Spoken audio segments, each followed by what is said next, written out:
Hello, everyone, and welcome to another round of the ReBookulously Good Reads book club. Some have shared with me gently that they think that that word is too complicated, ReBookulously, but I'm staying with it. I don't care.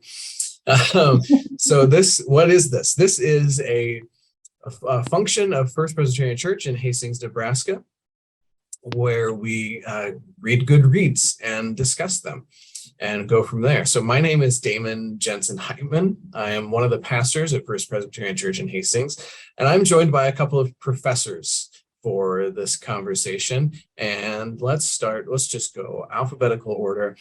Constance, would you mind introducing yourself? Yes, I am. I would not mind. I'm Constance Malloy.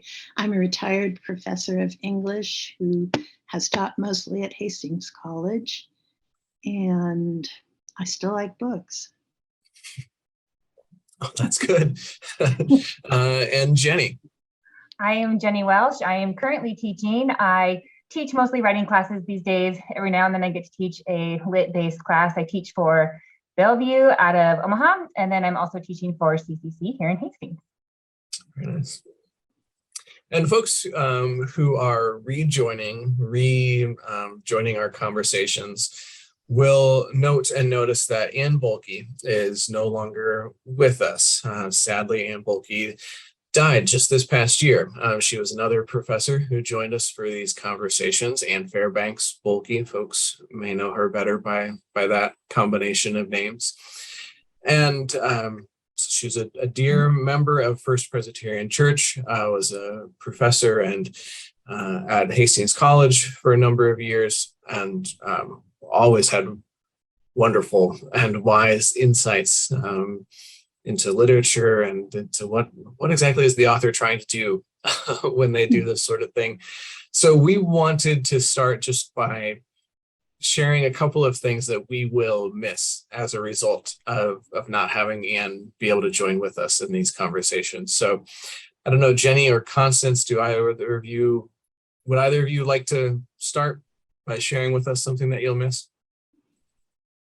Sure, I'll start. Anne was one of my very dearest friends, so I'll miss all kinds of things about her company besides this book club, of course. She was always a great person to go to when I had some dilemma and I wanted another person to think it through with me and, maybe offer some advice. In terms of reading books with her, what I particularly enjoyed is she always seemed to have really good historical background about the era in which the piece of fiction was taking place or whatever kind of literature, or about the author. It was just a really well-rounded approach to a piece of literature. Yeah, she was so incredibly knowledgeable about a wide variety of things, certainly. Mm-hmm. Jenny, anything? Well, so unlike some of my contemporaries, I was not a student at Hastings College, so I didn't get a chance to be a student of Ann's.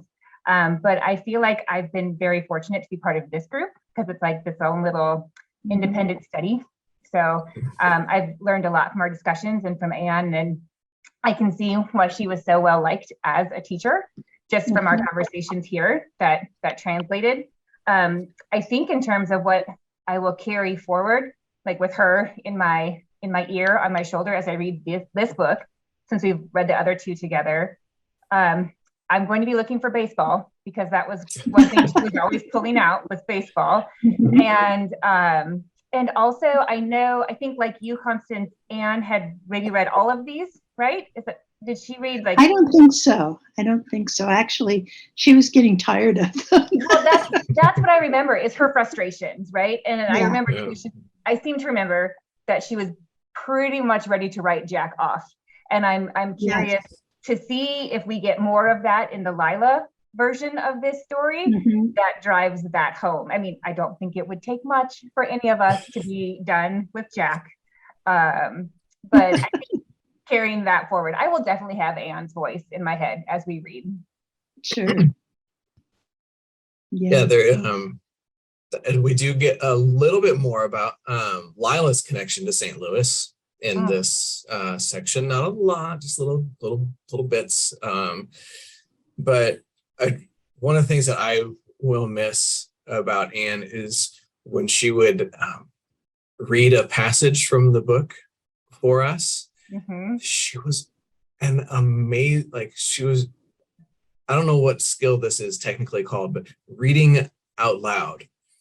She was amazing at reading out loud and conveying the emotion of the passage or the emotion of the characters. She was, a lot of times when I just like, when there's a joke or something that's supposed to be funny happening in a story, like when I'm just reading it, I don't really get it because I just kind of read it dry. And she was amazing at picking up the humor of what characters were saying, and the irony of what they were saying, or the audacity of what they were saying, because I think because she was really holding the whole book in her mind at once. And she would kind of instantly say, well, that's different than what that character said earlier. And that's well, that would be a really rude thing to say to that character. She was, and when she read a passage out loud, she had an amazing way of being able to convey those sorts of things in a way that I understood or helped me to understand. So I was always very appreciative of that. So we are thankful for the conversations and for the time that we were able to spend with Anne, and we're sad that she won't be able to join us for this continued conversation. Folks maybe have picked up by now, we are continuing in the Marilynne Robinson verse. There it is. Yes, Jenny's holding up one version of the cover. I have for some reason the Oprah. Yours is very different. Yeah, I have the Oprah Book Club version. Okay, all right. That looks like the home. I have home sitting here too.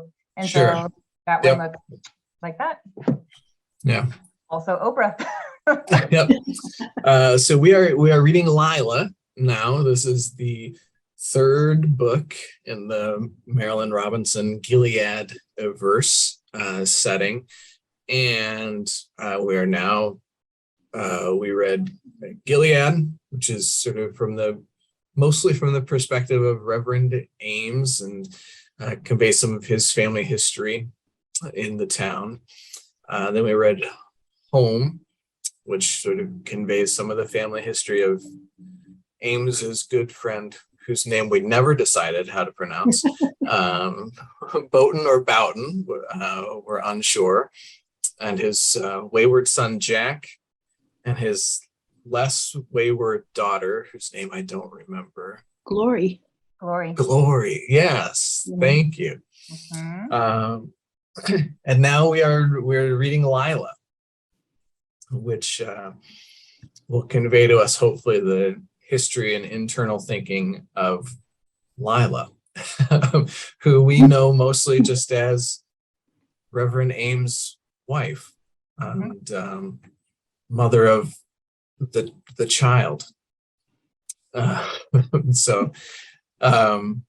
Child that I had always assumed was Ames's kid. Was my assumption. Isn't it?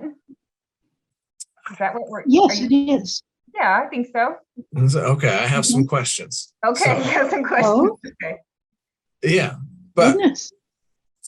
but at any rate, so now we're reading Lila. It seems, and so I don't know where to start that. I don't know if there's no really a good place to start. Well, I think one thing you said that jumped out at me just now, Damon, is when you're like, what is the name of the other Reverend's daughter? So this morning when I was looking back through notes from home, I had that same moment of Glory. Who was Glory? I'm like, oh my gosh, the whole book was from her perspective. Why has that left me? Like, I mean, Jack, you cannot forget Jack. And even with Lila, like, I feel like I know, actually, I will say a slight correction there, and we can talk about this later too. I felt like I knew Lila prior to this, and this has shown me otherwise. I mean, I do really feel like I've gotten way more than I was expecting to about her from the first 40-ish pages of this book. Whereas I think I was making a lot of assumptions that I knew who she was as a character prior to this. I think it's also interesting that Lila is perhaps the only outsider that comes into Gilead. She wasn't born and raised there. So she's an interesting observer of the various characters in the novel. Mm-hmm. But actually we get to know more about, I think, more about her than we do about anyone else. But yeah, I know, Constance, you've read all the way through the book at least once, maybe twice, but possibly 3 times. yeah, there is one of the things that this makes me think of, and is kind of, Jenny, this connects with what you were talking about, how Marilynne, the style of writing that she's using for these books conveys so well this, like, how little we really know about one another. Yeah. Like, even the people that we spend all of our time with, that we think that we know the best, there's still like a large part of them that's kind of hidden from our view, for for in one way or another. And so now reading Lila and getting some of her backstory is, there's just this whole other hidden thing that I had no idea what was going on.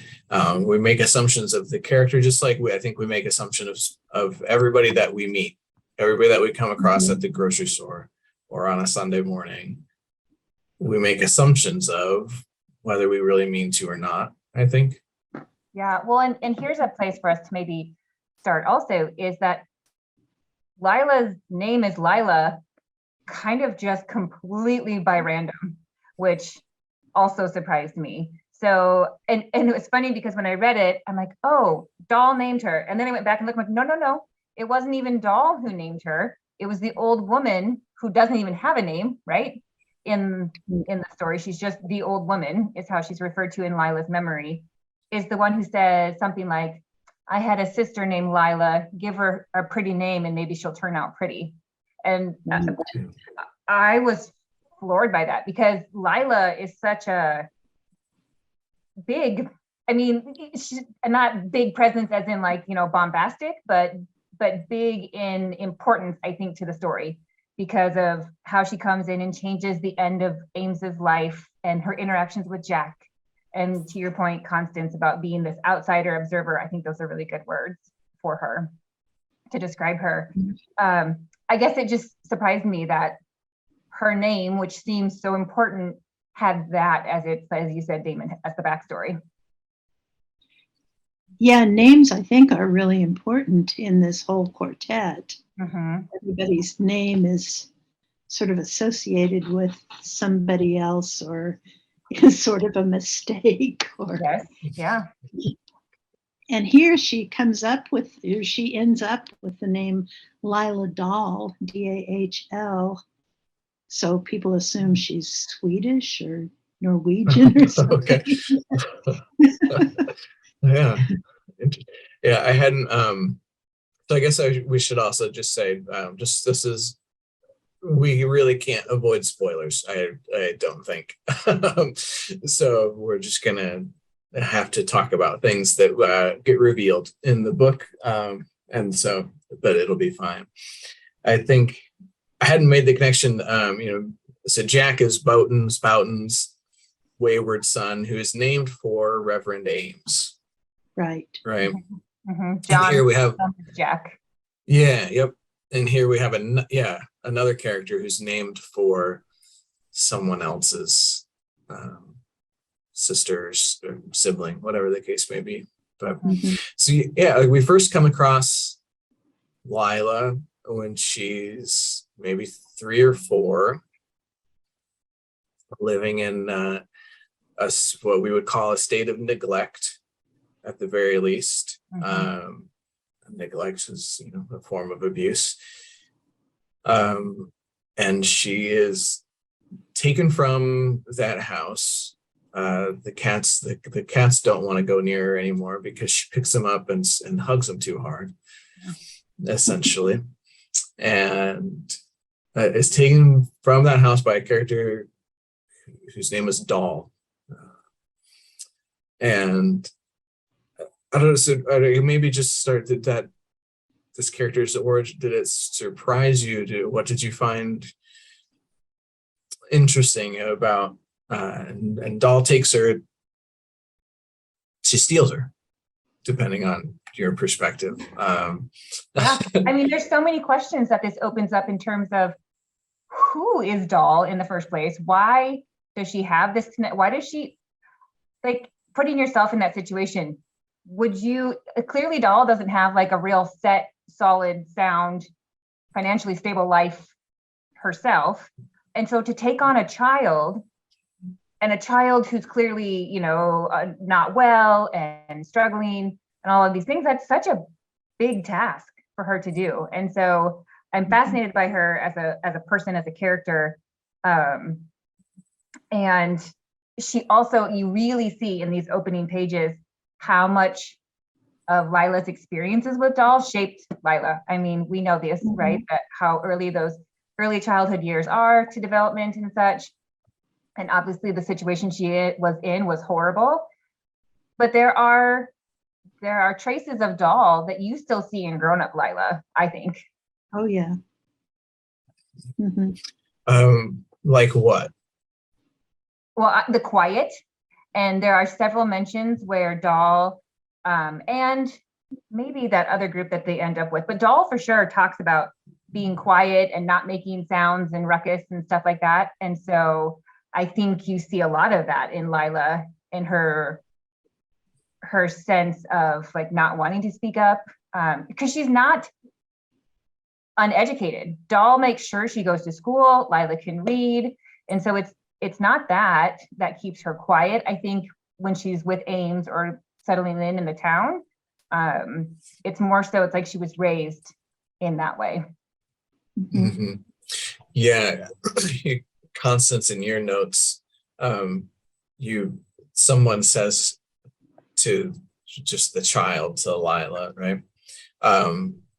Shut that thing up or I'll do it, is a statement directed towards Lila when she was just little. And then she figured out if she just kind of hides underneath the table, then people might not see her and might leave her alone. Yeah, it's like safety is under the table. Safety is not people. So in a sense, Doll may have abducted her to save her, but also possibly to save herself, because she's also very lonely. Yeah, it obviously it raises in maybe an interesting question. I don't know or not, but this idea of salvation, and I think this is an idea that comes up frequently throughout all of these books. And what does salvation look like? There's this idea of, oh, you'll go to heaven when you die. That's okay. That's maybe salvation, but salvation also is maybe taking this child from a situation where the way that her health is described, she's probably not going to live much longer if she stays at that house. And so that's a form of salvation as well. It's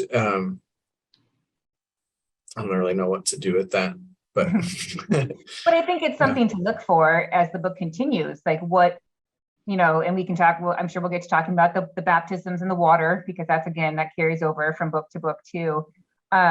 Constance, did you just mention loneliness, right? Did you say that? Yes. And I think that's another thing that we'll want to be looking for, because that's something that I noticed in this first section was, it's good to point out Doll's loneliness. And then also we get moments of Lila naming her own loneliness and Ames's loneliness. And so it's a connecting point and a connecting word. I'm curious, that's a word that I'm curious to look for as we read. Mm-hmm. Yeah. And how much that's motivating these people. Right. There's one part in which Lila thinks of Doll as an angel that came and rescued her. Mm-hmm. Which, okay, that leads me to the shawl. I didn't go back and count how many times the shawl is mentioned, but oh my goodness, that word, that item is just all over. The shawl, which if you think about it, is like those like wings and like the spreading around, the wrapping up, the comfort, the source of being held and protected. I mean, it is such a metaphor of safety for this little girl.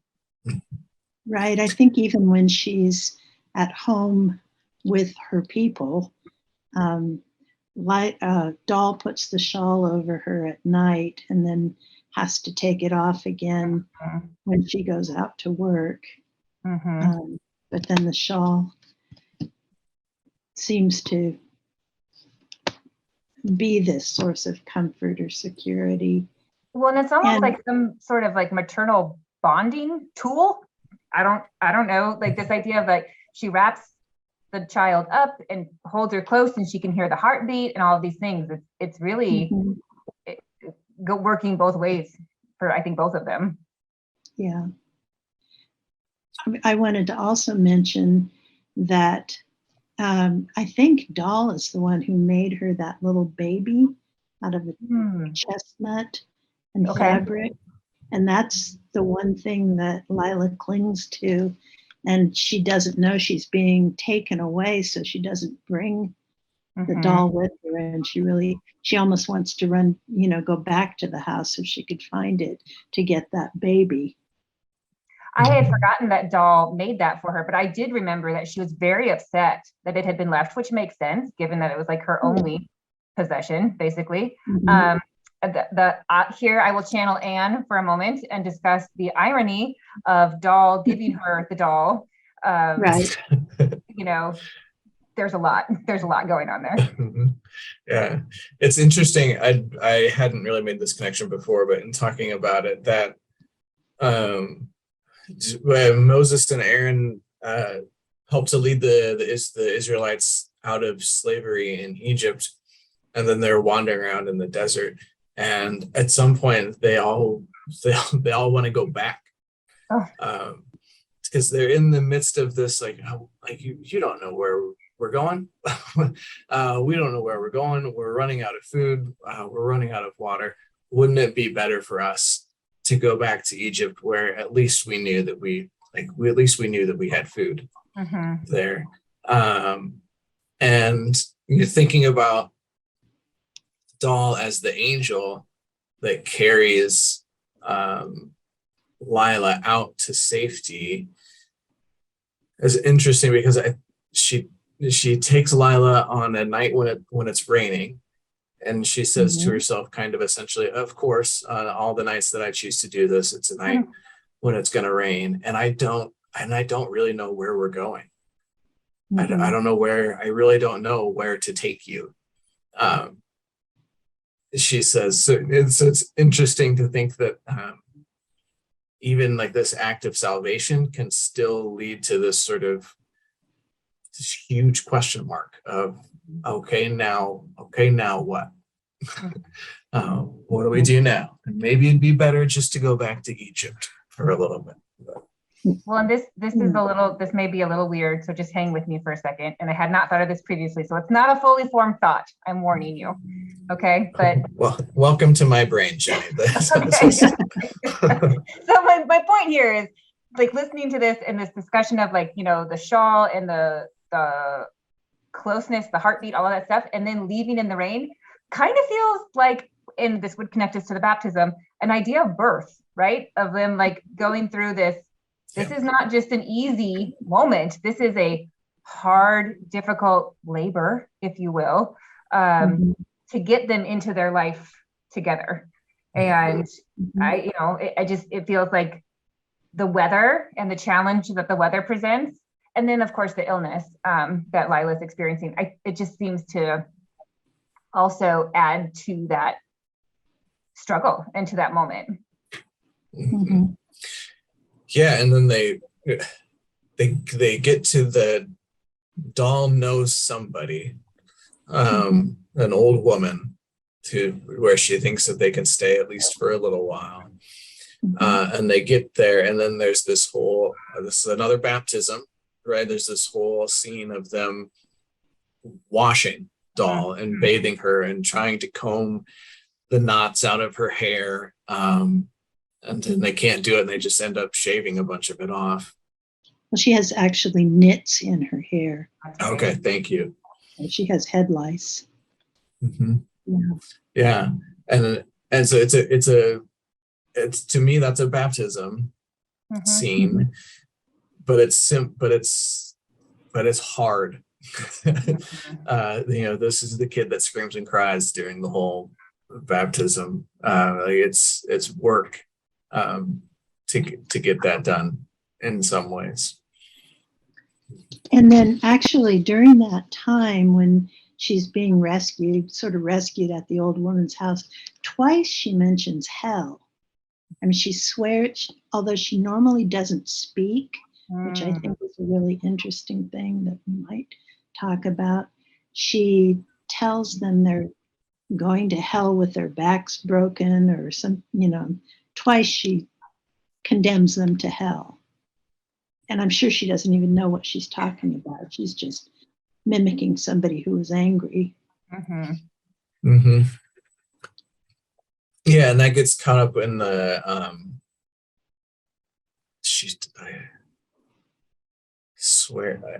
that to me seemed like, this is the behavior that she has learned right from the house that she was in. And now she has to learn new behaviors. Right. She can't swear, and that's kind of a common joke between her and Doll. Yeah. No cussing. Yeah, and they say cussing really just means leave me alone. So just say leave me alone. That's what you want. Yeah, and this is another. I don't know. Maybe this one does it more so than the other books, but this is a time jump book where we're in the cabin, and then all of a sudden we're in Gilead. Some 30 years later, or whatever it is, and then we'll jump back to some place, or Lila will remember something, all that sort of stuff. I don't know do people like that? I will say it confused me in this book, because on page 11, all of a sudden Reverend Ames shows up for the first time, and I was so confused. I was halfway through the page and I went, what? And I went back up and I'm like, it really caught me off guard, because if you look at it, it's not even at the start of like a section. Like, right, we were talking, Damon, about how we don't have chapters, we just have these little tiny breaks between sections. But this isn't even that. It's not at the start of this. It's like over here, just randomly thrown into conversation.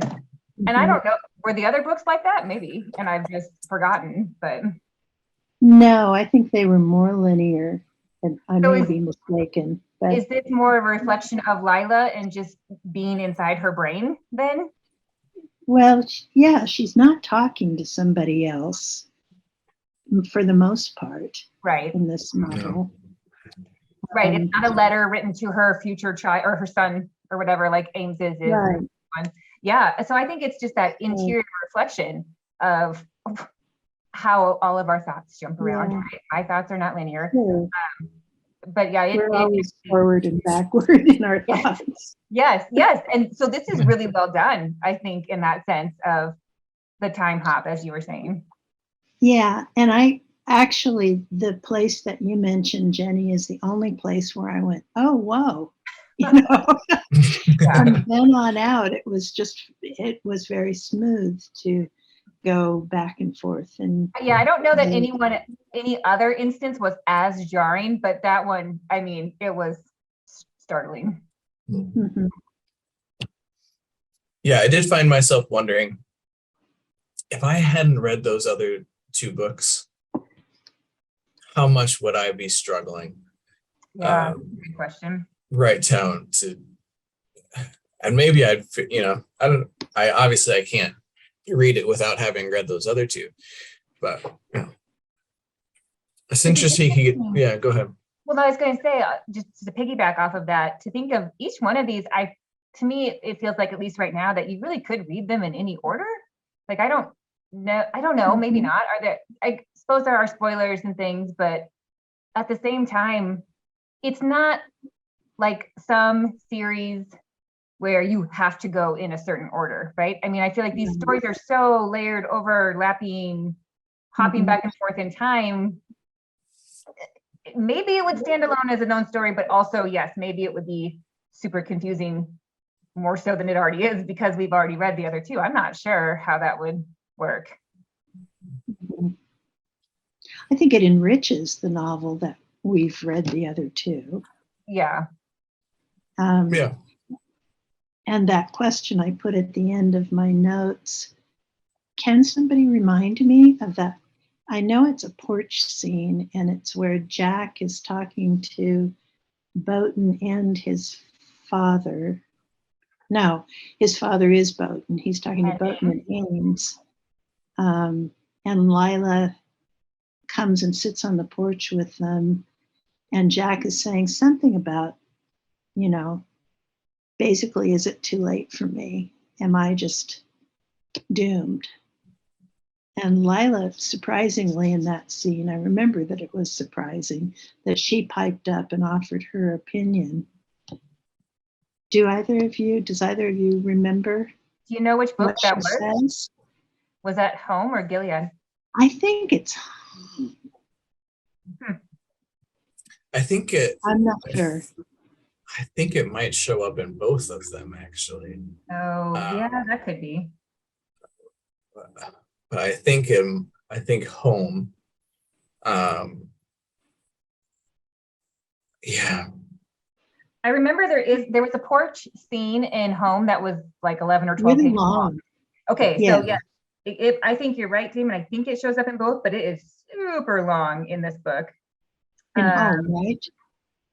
Yes, in Home. I'll have to look for that. I don't remember it specifically, like what she says, but even just what we've read so far in this one, and I think it, like you said, Constance, it was surprising to read it then, to have Lila be the one who responds, but now we know even more so how shocking that is, probably to herself and to the others, much less us as readers.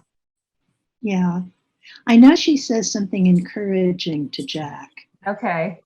Like that either people can change or there's always hope or something like that. Yeah, that's kind of the sentiment that I remember, Constance, that idea of now people can't change. That's that's okay. So I found it in Home. It's near the end of Home-ish, and they're talking about predestination. Yeah. Oh, okay. I have written in my notes. And by notes, I mean margins, because that's what I do. I write on the books. Mm-hmm. Let's see. I'll see if I can find. Yeah. But I mean, it would have to do with this idea of really, even before people are born, they're doomed to the fires of hell, or to the happy place, or to heaven, and Jack's part of Jack's thing, I still remember, is like, kind of person. I don't know, Jack didn't understand himself. No. Right? He himself didn't understand why he went wandering off and got into trouble. So, yeah. I'm also, I find it interesting, Ames gets referred to as the old preacher, I think, The is old man. the old man, or The beautiful old man, too. Does call him beautiful, yep. Yeah. And we find out why it is that she ended up at the church that day, just because it was raining. There's that rain again. Like, yeah, and she didn't want to spoil her dress. And she comes in the middle of baptisms. Yeah. Which is all about, a sign of a person's new life in Christ. And this sort of a new beginning, or whatever you might say. It's a sign of a person's inclusion into a community, into a part of something that is bigger than themselves. And she's only in Gilead because she came across an abandoned cabin that she thought she could stay in, at least for a little while. And so she's got this loneliness, isolation thing going on, and then comes across another baptism, which is, a sign of a person's inclusion into the community as well. And she's interested, she likes going and listening to him talk about birth and death, I think is how it gets phrased, which are things that nobody else really talks about. Right. I don't know what he's saying about them, but he's talking about that at least. Well, she thinks he might have some answers for things she's developing questions for. Yeah. Which is interesting to me, because I don't think that he thinks that he does have any answers. Yeah. No, he basically just says life's a mystery and you just trust it to God. Yeah. I don't know if he really believes that there are any answers.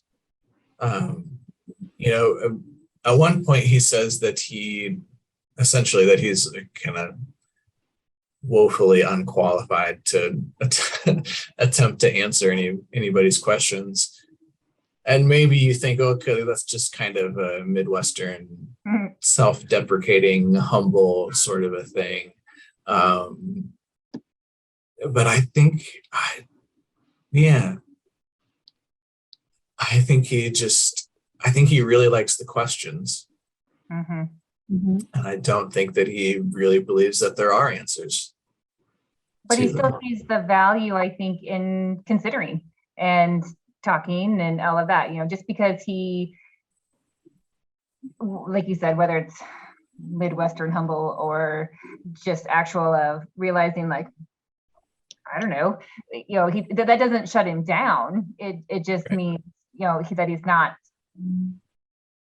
not, there's no false promise that he's going to have all of the right things to say or an end result answer, but he's still willing to talk about stuff anyway with her. Yeah. So what are the questions do you think that Lila wants to have answered?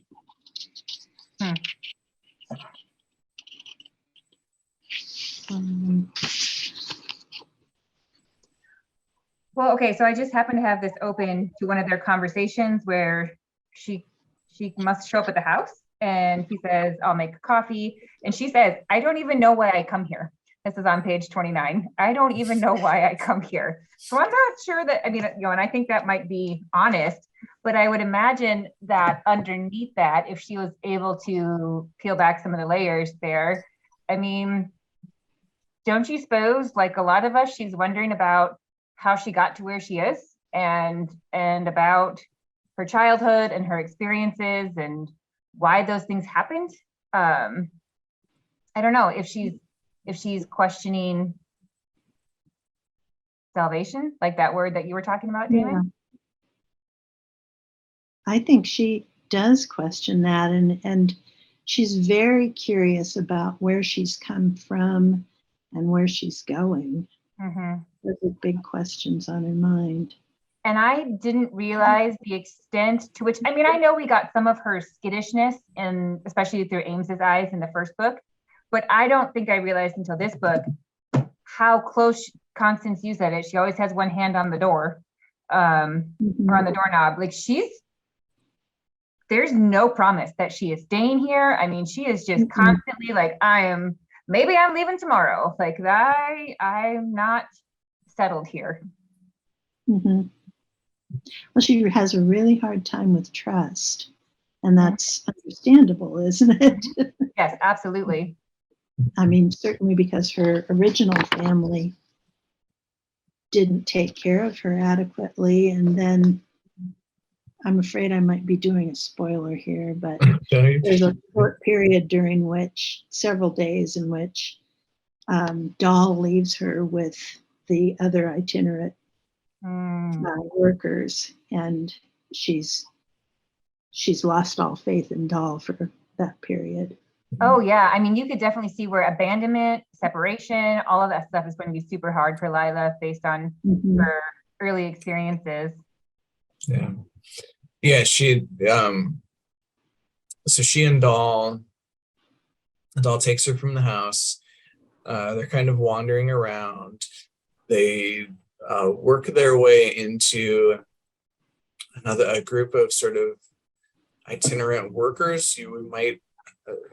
We might call them hobos, right? The hobos were folks during the Great Depression, Dust Bowl, traveled around looking for work wherever they could find it. And I think maybe that's kind of what's going on here. And so like this sort of itinerancy is also that's what Methodists do with their pastors. They move them around all the time. Now that I think about it, actually, it's kind of just a way of life that she has learned. Yes. I think it's both. It's the trust, it's the lack of trust, and then it is how she is raised. I mean, not only does she taken by Doll, but then she and Doll don't settle. They are on the move, except for that 1 year that she puts her in school. Yeah. And so it makes a lot of sense that how would she even know how to stay in Gilead? She doesn't know how to stay in a place. Yeah, it's interesting that the previous book was called Home. Yeah. And Lila hardly knows what a home is. Yeah, right. Where Glory is struggling with all of these ideas of coming home and what that means, and then success and failure. And then we flip that completely with Lila into what does it take to build a home? How do you trust that a home stay for you? Yeah, there's also this interesting scriptural connection as well. At some point, kind of shortly after she starts kind of hanging around the church a little bit, she would just flip open the Bible and read to wherever it opened, and the first passage that she flips to, I looked it up. Constance, you cited it here. It comes from Ezekiel. Right. But I don't think I've ever read Ezekiel. I'm not sure why I would at this point. So it comes from Ezekiel, and I had a fuller chapter 16. This is God. This is God speaking through the prophet Ezekiel to the people of Jerusalem, and it reads like this: "Thus says the Lord God to Jerusalem, your origin and your birth were in the land of Canaanites. Your father was an Amorite, and your mother was a Hittite." As in, like you were foreigners, you were outsiders. You weren't born into this covenant with God, essentially, right? As for your birth, on the day you were born, your navel cord was not cut, nor were you washed with water to cleanse you, nor rubbed with salt, nor wrapped in clothes. No eye pitied you to do any of these things for you out of compassion for you, but you were thrown out in the open field, for you were abhorred on the day that you were born. I passed you by and saw you flailing about in your blood. As you lay in your blood, I said to you, live and grow up like a plant of the field. You grew up and became tall and arrived at full womanhood. Your breasts were formed and your hair had grown, yet you were naked and bare. And it goes on to talk about how God then accepts the people of Jerusalem, the Israelites, as enters into a covenantal agreement with them. So isn't the metaphor like a marriage? yeah, yep. Okay. Yep. So I was reading along in the book. It's on pages 42 and 43 are the version that Lila copies out from the Bible that she took, by the way, from the pew, which is a funny reference back to Jack stealing the library book, just as a side note. Yeah. She took it because she knew they would give it to her, but she didn't want them to pity her, so she took it. And then right after that, so after she's copied out the words, and those are in italics, it says, she thought, first time I ever heard of salting a baby, which again, I feel like Anne would have appreciated that little. But it's a passage of scripture that seems to really mirror her own experience. No one pitied her as a child. No one was looking out for her. No one was caring for her. And then Doll came along and did. And perhaps Ames comes along and does as well, right? Yeah. Yeah, and Doll either literally or figuratively says, live. This child is going to live. Yes. Yeah. Isn't there the scene where, maybe I'm remembering it wrong, but like when is Doll holding her and like talking to her about like asking the baby basically to like survive? I mean, she's not a baby, she's a toddler or something, but I don't know, or at least whatever she was doing made me think of that she's like willing this child to like hang on, survive, please don't die, like live. Yeah, I think the old lady is saying, what got into you that you picked up this dying baby and then, it's just going to die on you. And she's willing very hard for Lila not to die, for her to live. Yeah, I think she maybe says something kind of like, I went through too much trouble for you to die. Yeah, yep, exactly. Damon, before we finish, I do have a question for you that maybe you can answer today. Maybe you'll think about it and answer it later. But did you notice the dedication of the book is to Iowa? I did notice that, yeah. I don't know that I've ever seen a book dedicated to a state before. I really appreciate that. And I want to talk about that more at some point, to Iowa. Yeah, I think that all of these characters strike me as very Midwest. In the way that they everybody's always holding something back. No one's really ever giving the full truth to anybody. She shows up in Gilead, Ames pretty quickly, like this person is in trouble of some sort. And then all of a sudden people in Gilead start just offering her jobs and paying her money for things. And she figures that it's because he asked them to. Maybe he did, maybe he didn't. But like that sort of thing. And she, she says several times that she doesn't want to be pitied. She doesn't want to take charity from people. But yeah, no, I did notice that. And I think that she maybe teaches at the writers thing at the University of Iowa sometimes.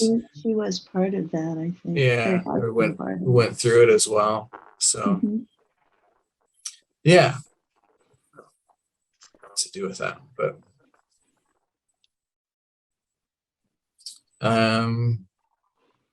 what else? Anything else catch your attention? Things that I'm going to be kind of on the lookout for this sort of a thing moving forward. For I me, noticed in that Ezekiel passage that, I mean, I think even the wording, she was cast out, and it occurs to me she feels like a cast out, an outcast. And there's Yeah. a lot of shame that she carries with her. Has St. Louis come up in the previous novels?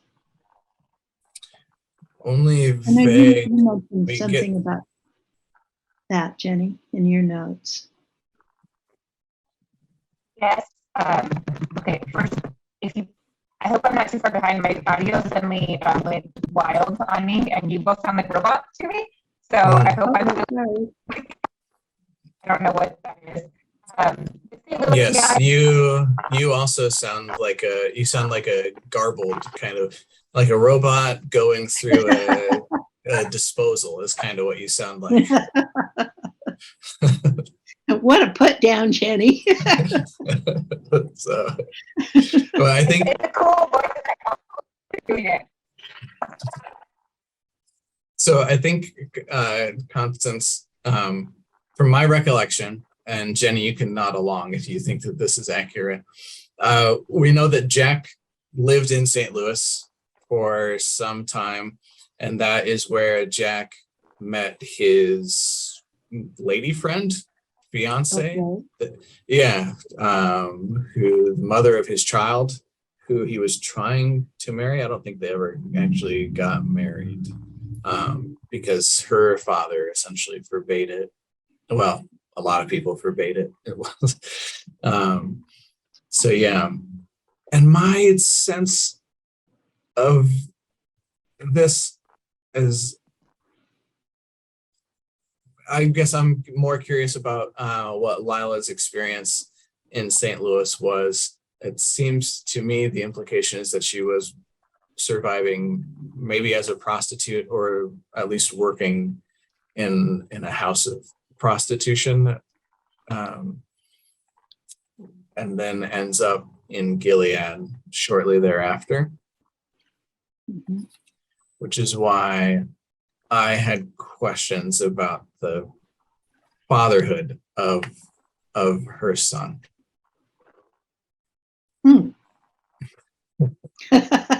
So you think Jack is Lila's? No. No.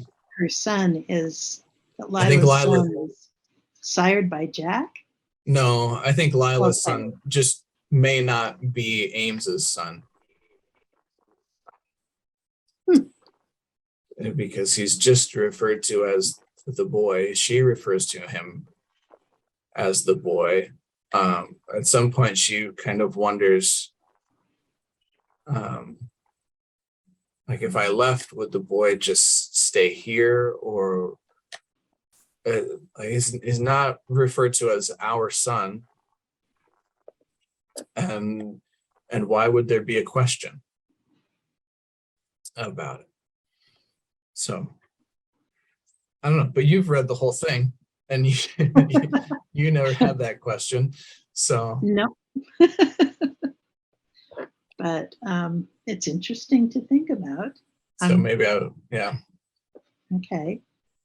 So maybe I'm reading too much into that, but let's see. Jenny put a comment into the chat.